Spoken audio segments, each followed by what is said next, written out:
Okay, so I'm taking a break from the carburetor because these are the parts that are clean and not broken. I've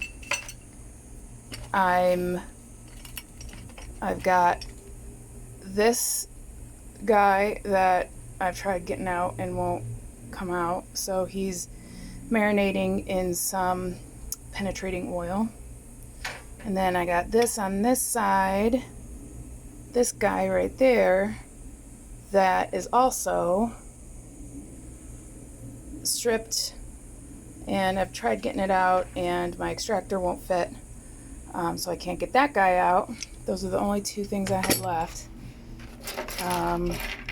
But if I do get it out, the parts that I need to replace it are discontinued and I can't find them. So this screw is, come on,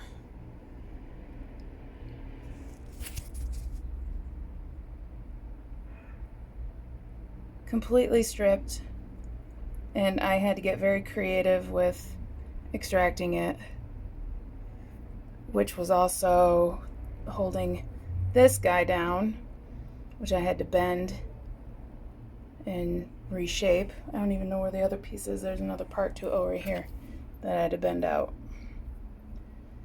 So there's where I'm at with this stupid carburetor. I'm taking a break. I'm gonna throw it through the window in a minute. So moving on.